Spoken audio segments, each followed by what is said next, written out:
remodeling these old built-in cabinets for a dishwasher. Obviously, make sure that it's going to fit before you start chopping on stuff. Duh. But yeah, I got the new dishwasher here. I already did some investigating. It's going to fit. So I already got started here by taking the drawer and the doors and the hardware off and part of the face frame, and then investigate on the inside of the cabinet, see how it's built. This one, it just looked like shelves, so I'm actually gonna cut them in half, and it just makes it a little easier to get the pieces out rather than trying to get that whole thing out in one piece. Especially that bottom one could be pretty tough. This opening's like perfect. It's 24 and an eighth maybe by it's a hair wide than what I like, but 34 and a half tall, and it's gonna fit like perfect. So I got the top shelf cut in half and getting that out of there. And then you want to make sure you get the cleats off the back and the sides, getting nails pulled out and that kind of stuff, because it might be in the way of the insulation. The sides, a lot of times you got to cut the sides. You can cut them in place or try to pop these off and run them through a saw.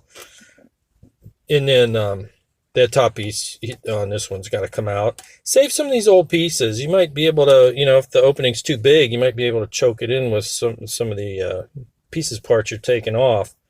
So I got a little surprise underneath this bottom shelf. There's a wire in there, which makes me think that there was a dishwasher here at one time, because it fits perfect. I think the old owners needed cabinet space more than a dishwasher. Now the new owners, I think, need a dishwasher more than they need cabinet space. So lucky for me, guy, just taped it off and left it under here. So that saves me from having to run a circuit here.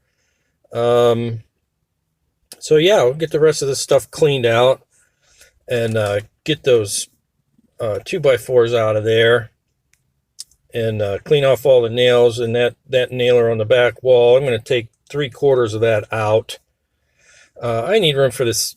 This new dishwasher has a lot of insulation on it. So this has rubber cove base. Once you figure out where your opening is, you can just cut that rather than yanking it all off of there and having to replace it. I'm just going to figure out where it needs cut and cut it. So getting all this stuff cleaned out, and the hardwood floor is, I need a 3/4 inch shim there to bring it up to the floor height. So I'm going to clean that out and do that. And then that face frame in the adjacent cabinet, I'm going to have to put a nailer on the inside of the cabinet there and refasten that.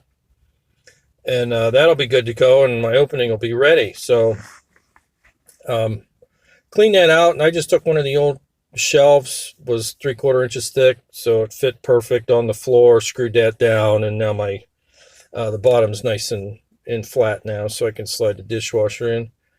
I got the top chip chopped off of there. Took a little bit of doing, and then got a hole for my discharge line and the water supply, and then I put a cleat up here on the top to fasten the dishwasher clips to.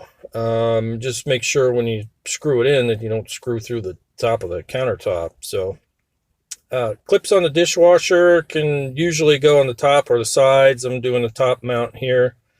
Just make sure when you put those clips in that you actually bend that tab over one of those fins there, and that holds that clip in, keeps it from coming out. So after I get the dishwasher in and level and all that, you can see I screwed it to that cleat there. And I got all my lines hooked up before I slid it in there. And this is actually a different dishwasher. It's just a little easier to see. The electrical connection here, just a hot, neutral, and a ground screw.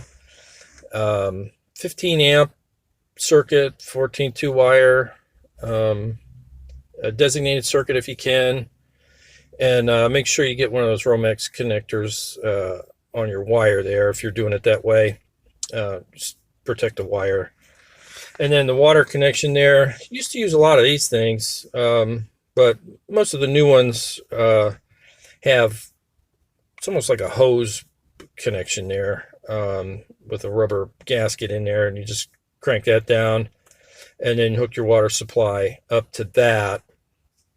The new dishwasher had a ton of stuff underneath it, and it was hard to see. That's why I'm using this one, but a little leftover water from the factory test they do.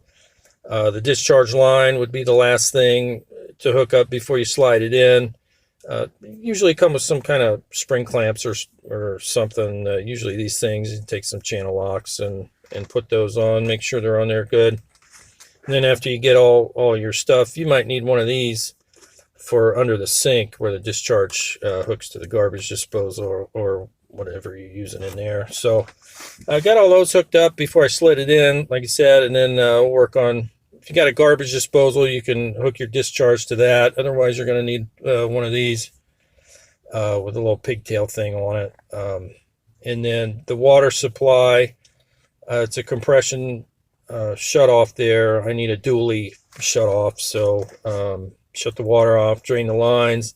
I actually reused the nut in the compression washer or compression ring on the old one for the new one. It's okay to do that. It was in pretty good shape, so I just reused that one, cranked down on it, and check for leaks. So got my pipe hooked up with the discharge hose, got everything tightened back up, got my little clamp on there, got the water on, doing a rinse cycle on the dishwasher, checking for leaks. Everything looks good. So if you got one of these old built-in cabinets, yeah, don't be scared. Just take your time. Biggest thing, just make sure it fits before you start. Okay, I hope that helps.